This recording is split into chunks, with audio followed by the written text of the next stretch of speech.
Bon, la ZAT, c'est un événement qui a lieu tous les printemps depuis 2014 maintenant, qui était bisannuel depuis 2010. C'est un événement qui rassemble des dizaines de milliers de spectateurs sur un week-end ou des fois 3 jours en fonction des années. Il y en a qui ont testé les faits, il y en a qui l'ont fait. Tu veux provoquer les faits, tu veux provoquer, tu vas réveiller les faits, apprenti sorcier.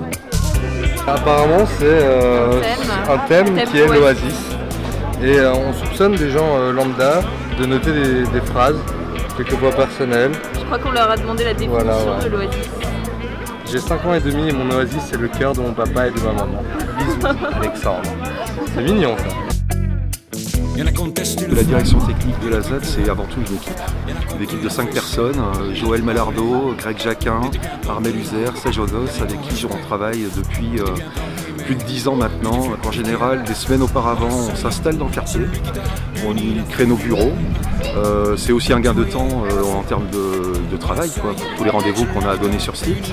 Mais surtout, les gens s'habituent à nous voir au quotidien, nous balader partout dans le quartier, repérer les rues, les places, les squares, rencontrer les commerçants, les associations qui œuvrent dans le quartier.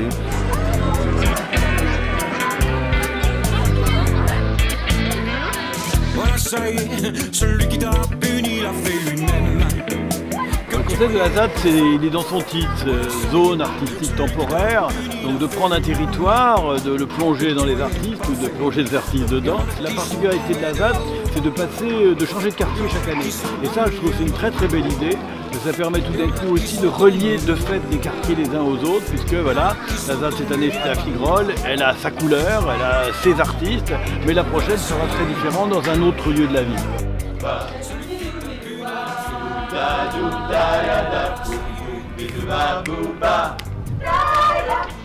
Donc on a pu voir cette année qu'il y avait beaucoup d'activités, de spectacles basés sur le son. Pourquoi avoir voulu mettre ce sens en valeur? D'abord c'était une demande de la ville qui avait défini une thématique, de travailler sur la musique, sur le son.